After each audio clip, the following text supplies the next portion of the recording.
شكرا يا ربي شكرا هديت قلبي شكرا نورت دربي شكرا. نحمده ونستعينه ونستغفره ونعوذ بالله من شرور أنفسنا ومن سيئات أعمالنا، من يهده الله فلا مضل له ومن يضلل فلا هادي له، وأشهد أن لا إله إلا الله وحده لا شريك له، وأشهد أن محمدا عبده ورسوله.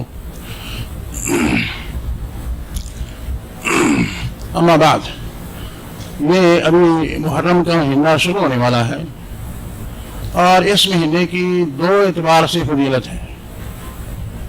پہلی فضیلت یہ ہے کہ حرمت والے 4 مہینوں میں سے ایک ہے۔ حرمت والے 4 مہینے ہیں جیسا کہ اللہ تعالیٰ نے قرآن مجید میں ذکر کیا، ان عدت الشہور عند اللہ 12 شہرا فی کتاب اللہ یوم خلق السماوات والارض منها 4 حرم۔ تو اللہ تعالیٰ فرماتا ہے کہ جب سے اللہ تعالیٰ نے آسمان اور زمین کو پیدا کیا، تب سے اللہ تعالیٰ کے یہاں مہینوں کی تعداد 12 ہے، اور ان 12 مہینوں میں سے 4 مہینے حرمت والے ہیں۔ اور وہ کون سے 4 مہینے حرمت والے ہیں؟ قرآن میں اس کا ذکر نہیں، ان کا ذکر نہیں ملے گا۔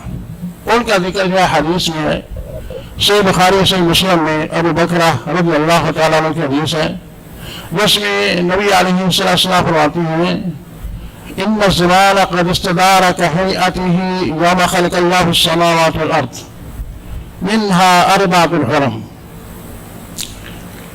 کہ اللہ تعالیٰ نے فرمایا، رسول صلی اللہ علیہ وسلم فرماتی ہے کہ زمانہ ویسے ہی آ گیا جیسے پہلے تھا۔ اس سے کیا مراد ہے؟ اس کی علماء نے چند ایک تفسیریں کی ہیں، ان میں سے مشہور تفسیر یہ ہے کہ جاہلیت کے اندر کفار مکہ حرمت والے مہینوں کو بدلتے رہتے تھے۔ کبھی محرم کی جگہ سفر بنا لیا اس طرح سے، تو جس سال رسول صلی اللہ علیہ وسلم کی زندگی میں حج آیا تو اس سال حج ذو الحجہ میں تھا، یعنی اپنے اصل مہینے میں تھا، تو اس سے یہ مراد ہے۔ تو پھر آپ نے فرمایا کہ ان 12 مہینوں میں سے 4 حرمت والے مہینے ہیں۔ وہ کون کون سے ہیں؟ 3 متوالیات، 3 آپس میں آگے پیچھے ہیں، آپس میں جڑے ہوئے ہیں، ذو القعدہ ذو الحجہ والمحرم۔ یہ 3 حرمت والے مہینے، پہلے ذو القعدہ ہے، پھر ذو الحجہ ہے، پھر محرم ہے۔ اور پھر آپ نے فرمایا رجب و مضر، اور مضر کا رجب۔ اس سے کیا مراد ہے مضر کا رجب؟ مضر عربوں میں ایک بہت بڑا قبیلہ تھا، اور ایک دوسرا قبیلہ تھا ربیع۔ ان دونوں قبیلوں کا آپس میں اختلاف تھا کہ 4تھا مہینہ حرمت والا کون سا ہے۔ مضر یہ کہتا ہے کہ 4تھا مہینہ رجب ہے، اور ربیع قبیلے کا کہنا یہ تھا کہ 4تھا مہینہ رمضان ہے۔ تو آپ نے رجب و مضر کہہ کر مضر قبیلے کی تائید کی کہ 4تھا مہینہ جو حرمت والا ہے وہ رجب ہے، رمضان نہیں۔ رجب ہے وہ رمضان نہیں۔ تو یہ جو 3 مہینے ہیں آپس میں آگے پیچھے ہیں، ایک دوسرے کے ساتھ جڑے ہوئے ہیں، اس کی حکمت کیا ہے؟ اور رجب کا مہینہ ان سے الگ ہے، اس کی وجہ کیا ہے؟ حافظ ابن کثیر نے اپنی تفسیر میں اس کا جواب یہ دیا ہے کہ یہ 3 مہینے آگے پیچھے اس لیے ہیں کہ جن لوگوں نے، آپ جانتے ہیں، یہ جانتے ہوں گے کہ جاہلیت کے اندر جو ہے امن نہیں تھا، راستوں میں ڈاکو، چور، قتل و غارت اس زمانے میں عام تھی۔ تو پہلا ذو القعدہ کا مہینہ اس لیے تھا کہ جا کے جو حج کے لیے آنا چاہتے ہیں وہ پرامن طریقے پر مکہ پہنچ سکے۔ اور پھر اس کے بعد ذو الحجہ ہے، ذو الحجہ مہینے میں امن سے حج کریں۔ اور پھر اس کے بعد ذو القعدہ محرم ہے، محرم کے مہینے میں اپنے گھروں امن اور سلامتی کے ساتھ واپس جا سکیں۔ اور پھر اگر کسی نے عمرہ کرنا ہے تو رجب میں آئے، اگر آدمی کو خوف ہے رستے کے اندر، تو رجب میں عمرہ کر لیں۔ اور یہ یاد رکھیے کہ رجب میں عمرہ کرنا عام طور پر کیا لوگ رجب میں عمرہ کرتے ہیں اس خیال سے کہ رجب میں عمرے کی کوئی خاص فضیلت ہے۔ رجب میں عمرے کی کوئی فضیلت نہیں، جیسے دوسرے مہینوں میں سوائے رمضان کے عمرے کی فضیلت ہے، رجب کے اندر بھی اس کی وہی فضیلت ہے، اللہ کے رمضان کا عمرہ جو ہے آپ نے فرمایا عمرۃ فی رمضان اتعت الحجہ، جیسے کہ صحیح بخاری وغیرہ میں ہے کہ رمضان کا مہینہ رمضان کے مہینے کے اندر عمرہ جو ہے وہ حج کے برابر ہے، وہ حج کے برابر ہے۔ تو ایک ہی ہے کہ اس کی فضیلت یہ ہے کہ حرمت والے 4 مہینوں میں سے ایک ہے، اور دوسرا یہ ہے کہ رمضان کے بعد جو مہینے ہیں ان میں سے سب سے زیادہ روزوں کی فضیلت اس مہینے کی ہے۔ صحیح مسلم میں ابو ہریرہ رضی اللہ تعالیٰ عنہ کی حدیث ہے کہ نبی علیہ السلام سے سوال کیا گیا ای الصلاۃ افضل بعد المکتوبہ وای الصیام افضل بعد شہر رمضان، کہ فرض نماز کے بعد کون سی وہ نماز ہے جس کی زیادہ فضیلت ہے، اور رمضان کے بعد وہ کون سا مہینہ ہے جس کے روزوں کی زیادہ فضیلت ہے۔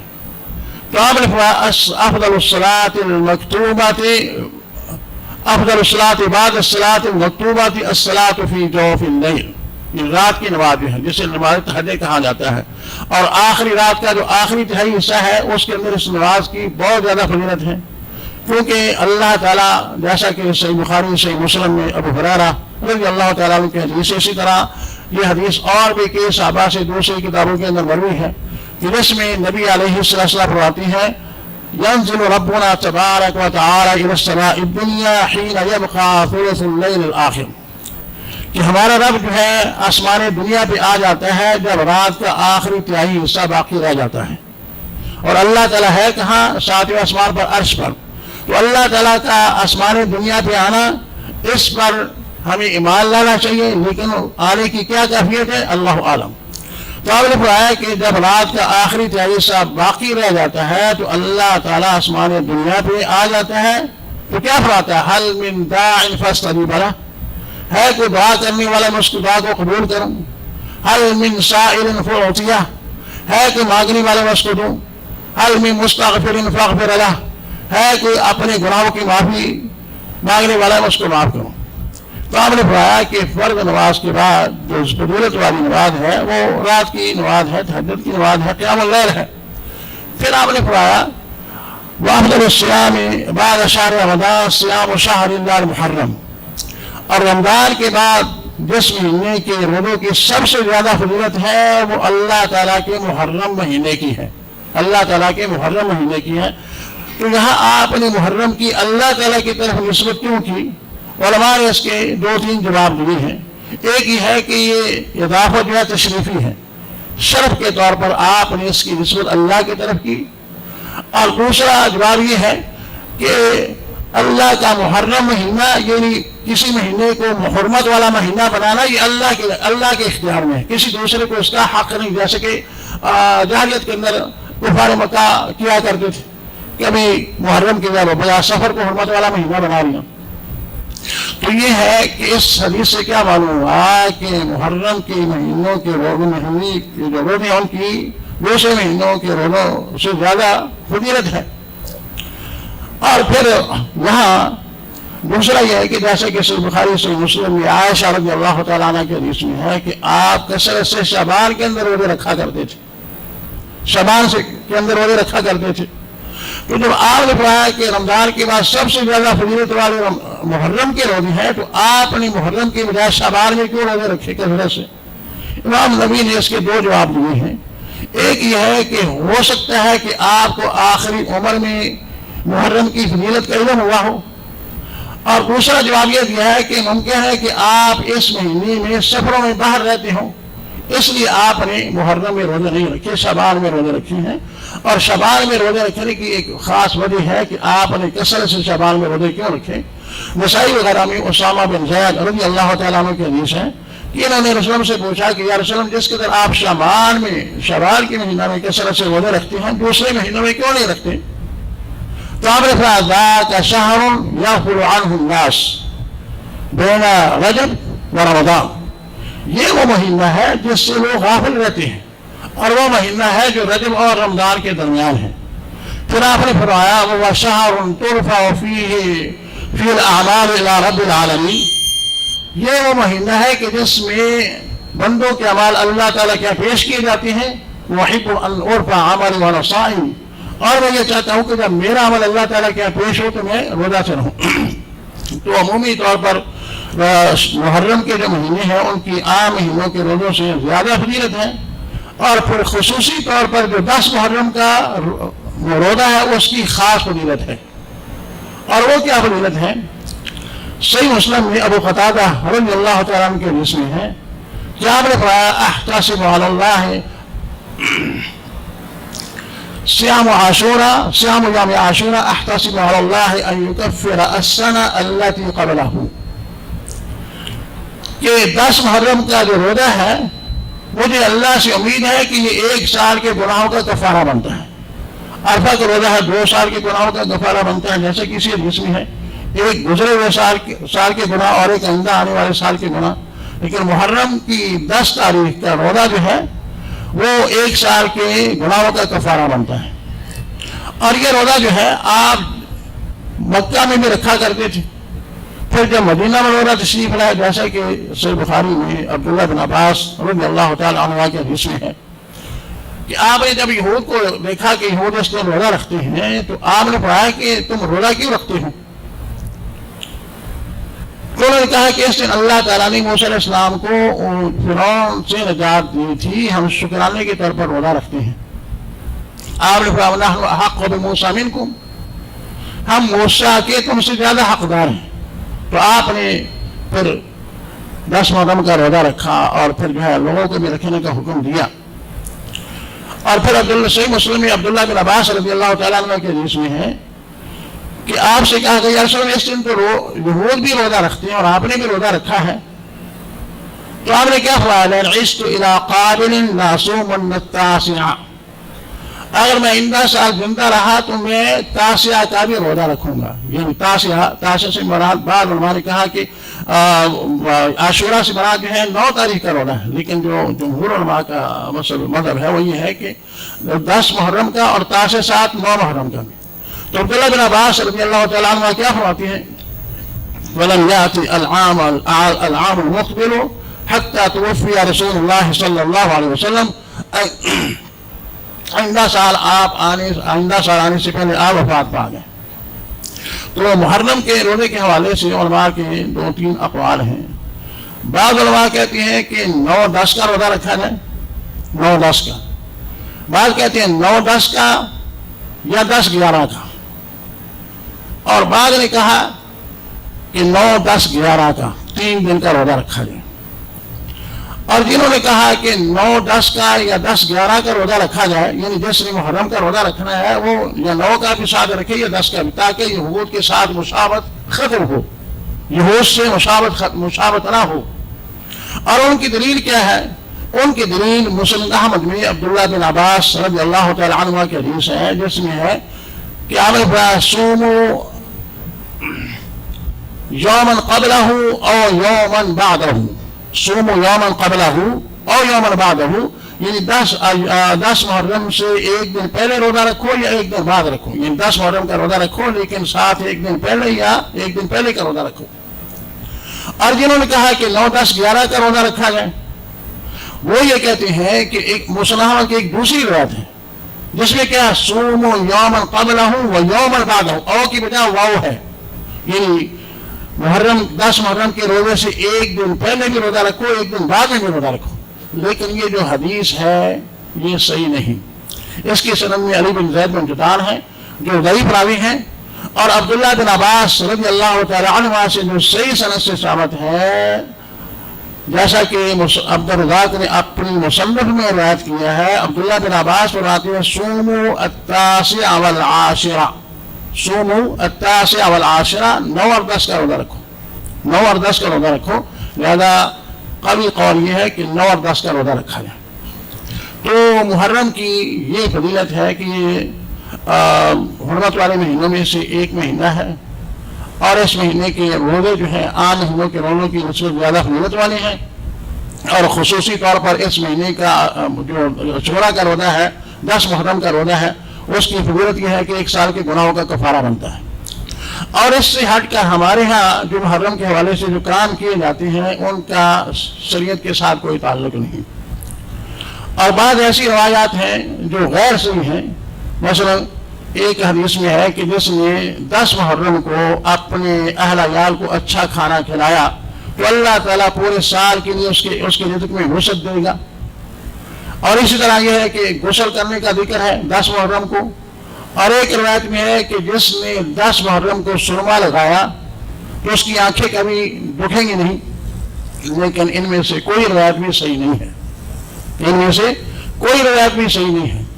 اور اسی طرح عام طور پر لوگ قبروں میں بھی جاتے ہیں 10 محرم کو۔ جہاں تک قبروں کی زیارت کا مسئلہ ہے وہ اپنی جگہ صحیح ہے، اس کے بارے میں کئی احادیث ہیں۔ مثال کے طور پر صحیح مسلم میں عبداللہ برادہ رضی اللہ تعالیٰ عنہ کی حدیث ہے، جس میں نبی علیہ السلام فرماتے ہیں كنت نهيتكم عن زيارة القبور فزوروها فإنها تذكركم الآخرة، کہ میں تمہیں قبروں کی زیارت سے منع کرتا تھا، لیکن ابھی میں یہ کہتا ہوں کہ قبروں کی زیارت کرو، قبروں کی زیارت سے آخرت یاد آتی ہے۔ تو قبروں کی زیارت سے مقصد کیا ہو؟ ایک یہ ہے کہ قبروں والوں کے لیے دعا، بخشش کی دعا، استغفار، اور دوسرا آدمی اپنے لیے عبرت حاصل کرے کہ اس حدیث کی بعد روایات میں فَإِنَّ فِيهَا عِبْرَةٌ فَإِنَّ فِيهَا عِظَةٌ، قبروں کی زیارت میں عبرت ہے، آدمی کو موت یاد آتی ہے، آدمی کو مرنا یاد آتا ہے، لیکن وہاں جا کر کیا ہے؟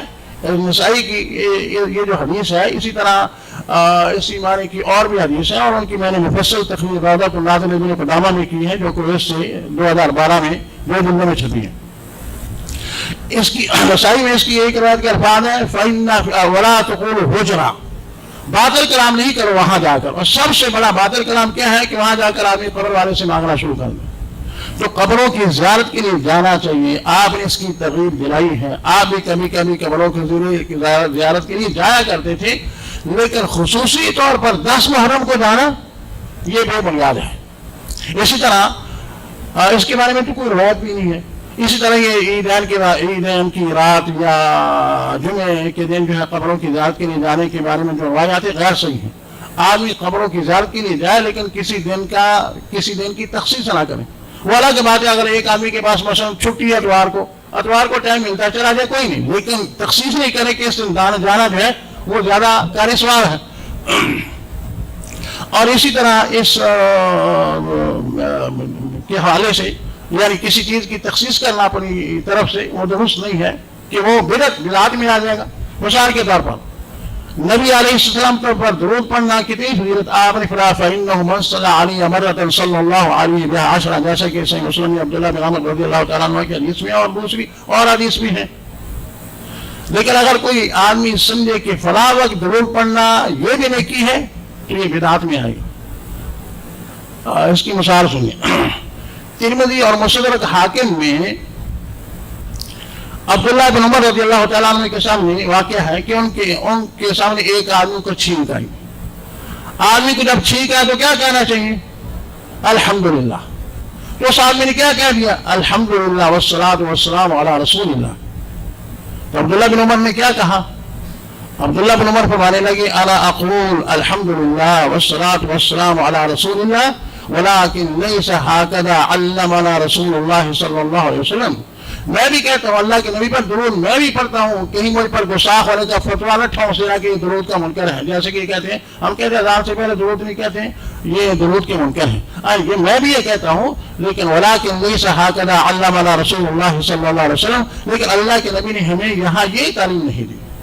اور یہاں ایک تنبیہ کر دوں کہ شعب ایمان بہقی میں ہے کہ عبداللہ بن عمر کے سامنے جب اس آدمی کو چھینک آئی تو عبداللہ بن عمر نے کہا کہ تھوڑا سا زیادہ کرنا چاہیے، یعنی درود پڑھنا چاہیے، لیکن یہ روایت جو ہے شاذ ہے، اگر ابن حجر کے انداز سے معلوم ہوتا ہے، بہقی کے انداز سے کہ روایت ثابت ہے، لیکن میرے نزدیک یہ روایت شاذ ہے، اور اس کے بارے میں تفصیل جو ہے میں نے اپنی وہ کتاب صفت التسمیہ عند الاکل والشرب وغیرہما من الامور میں کی ہے۔ دوسرا ایڈیشن جو ابھی تک چھپا نہیں ہے، پہلے ایڈیشن میں نہیں، دوسرے ایڈیشن میں۔ تو بعض ایسی چیزیں ہیں کہ اصل کے اعتبار سے وہ مشروع ہیں، لیکن اگر ان کے اندر آدمی اپنی طرف سے کسی قسم کی تبدیلی کر دے تو وہ بدعت میں آ جاتی ہے۔ تو قبروں کی زیارت کے لیے جانا چاہیے، آپ نے اس کی ترغیب دلائی۔ قبروں کی زیارت کا فائدہ کیا ہے؟ آدمی کو موت یاد آتی ہے، اور موت کو یاد رکھنا چاہیے۔ آپ نے کیا فرمایا؟ جیسا کہ ترمذی وغیرہ میں ابو ہریرہ رضی اللہ تعالیٰ عنہ کی حدیث ہے، آپ فرماتے اکثروا ذکر هذه اللذات، یعنی اس کو کثرت سے یاد کرو جو لذتوں کو ختم کر دینے والی، یعنی الموت، موت، آدمی کو موت یاد رکھنی چاہیے۔ اسی طرح 10 محرم کے حوالے سے ہمارے ہاں جو ہے وہ کیا ہے، جو افسوس کی بات ہے کہ ہمارے سنی بھائی بھی اس محفل میں شریک ہوتے ہیں، باتیں وغیرہ کرنا اس کا بھی دین اسلام سے کوئی تعلق نہیں۔ عبد القادر جیلانی کیا فرماتے ہیں بنیاد التعلیم کے اندر، لکھتے ہیں لو جاز ان یتخذ یوم موتہ یوم مصیبت، اگر حسین کی موت کے دن کو مصیبت کا دن منانا جائز ہوتا، لکان یوم الاثنین اولا بذالک، تو پیر کا دن زیادہ مستحق تھا کہ اس دن جو ہے وہ سوگ منایا جائے۔ کیوں؟ اذ قبض اللہ تعالی فیہ نبی محمد صلی اللہ علیہ وسلم، کیونکہ اس دن اللہ تعالیٰ نے اپنے نبی محمد صلی اللہ علیہ وسلم کو فوت کیا، اور ابو بکر صدیق رضی اللہ تعالیٰ عنہ بھی اسی دن فوت ہوئے۔ اور اس کے بعد فرماتے ہیں وفقد رسول اللہ صلی اللہ علیہ وسلم وفقد ابی بکر اعظم من فقدہما، کہ رسول کا جانا، ابو بکر صدیق کا جانا، یہ ان کے حسین کے فقد سے زیادہ بڑا ہے، ان کی موت سے زیادہ بڑی موت ہے۔ اور صحابہ کو کتنا صدمہ ہوا رسول کی وفات پر۔ حسان رضی اللہ تعالیٰ عنہ نے مرثیہ کہا، اور اس کے اندر کیا لمبا مرثیہ ہے، اس کے اندر کیا لکھتے ہیں، وراہ بحزن لیس فی نبیہ وقد وہنت منہ ظہور وعظم۔ آج صحابہ کی کیفیت کیا ہے، پریشان ہیں، غمگین ہیں، اور ان کو اس قدر صدمہ پہنچا ہے، اس صدمے کی وجہ سے ان کی کمریں، ان کے بازو کمزور ہو چکے ہیں، اور کیا اپنے آپ کو مخاطب ہو کر کیا فرماتی ہیں، وجودی علی بالدموع وعلنی لفقد الذی لا مثلہ الدہر یوجد۔ اس ہستی کے جانے پر خوب رو، وہ ہستی جیسی دنیا کے اندر کوئی ہستی نہیں ہے۔ اور انس کیا فرماتی ہے رضی اللہ تعالیٰ عنہ، جیسا کہ مسلم احمد میں ہے، فرماتی ہے کہ جس نے رسول صلی اللہ علیہ وسلم مدینہ منورہ تشریف لائے، میں مدینہ میں تھا، اور اس دن جیسا خوشی کا دن، رونق کا دن میں نے اپنی کبھی زندگی میں نہیں دیکھا۔ اور جس دن آپ فوت ہوئے تو اس وقت بھی میں مدینہ میں تھا، اور میں نے آپ کی وفات کے دن جیسا غمگین تاریخ دن کا اپنی زندگی میں نہیں دیکھا۔ اور ابن کثیر کیا لکھتے ہیں کہ رسول کی وفات کا صدمہ جو ہے حسین رضی اللہ عنہ کی وفات کے صدمے سے کہیں زیادہ ہے، لیکن لوگوں نے آپ کی وفات یوم وفات نہیں منایا۔ اور پھر ابو بکر صدیق رضی اللہ تعالیٰ عنہ جو اس امت میں سب سے زیادہ افضل ہیں، ان کی وفات جو ہے حسین رضی اللہ تعالیٰ عنہ کی وفات شہادت سے زیادہ بڑی ہے۔ اور پھر عمر فاروق، ان کی شہادت جو ہے ان کی شہادت سے زیادہ بڑی ہے۔ عثمان رضی اللہ تعالیٰ عنہ، ان کی شہادت سے زیادہ بڑی ہے، لیکن ان کی جو موت کے دن ہیں یا شہادت کے دن ہیں، ان کو جو ہے وہ شوق نہیں منایا جاتا۔ تو یہ ان چیزوں کا اسلام کے ساتھ کوئی تعلق نہیں۔ آج کیا ہے، بجائے روزہ رکھنے کے لوگ طرح طرح کے کھانے پکاتے ہیں، کھانے تقسیم کرتے ہیں، پانی کی سبیلیاں لگائی جاتی ہیں، جبکہ ہماری شریعت کی تعلیم کیا ہے، وہ یہ ہے کہ اس دن کثرت سے اس دن روزہ رکھا جائے، اور بلکہ پورے محرم یا آدمی ہو سکے تو پورے محرم کے روزہ رکھے، یہ تو خصوصی طور پر جو ہے 10 محرم کا روزہ رکھنا چاہیے۔ اور 10 محرم کے روزے سے بعض اور باتیں ہیں، بعض ابھی میرے ذہن میں آئی کہ بعض ایسی روایات ہیں کہ جن میں ہے کہ نوح علیہ السلام کی کشتی جو ہے رجب کی پہلی تاریخ کو چلی اور 6 مہینے تک پانی میں چلتی رہی، اور 10 محرم کو وہ زمین پر اتری۔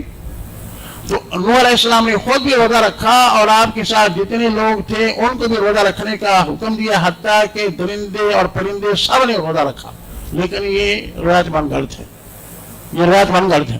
اور اسی طرح تاریخ بغداد میں ایک روایت ہے جس میں کہ سورت ایک قسم کا پرندہ ہے جسے اردو میں لٹوالا کیا بولتے ہیں، اس نے بھی اس سے روزہ رکھا، لیکن یہ بے بنیاد چیزیں ہیں۔ اور اسی طرح ایک روایت میں ہے کہ انبیاء بھی 10 محرم کا روزہ رکھا کرتے تھے، لیکن موسیٰ علیہ السلام کے بارے میں، یہود کے بارے میں جو ثابت ہے، لیکن انبیاء کے بارے میں ثابت نہیں ہے کہ وہ 10 محرم کا روزہ رکھا کرتے تھے۔ اور مجھے پتہ نہیں ٹائم کیسا ہے، تو اسی پر اکتفا کرتا ہوں۔ شكرا يا ربي شكرا، هديت قلبي شكرا، نورت دربي شكرا.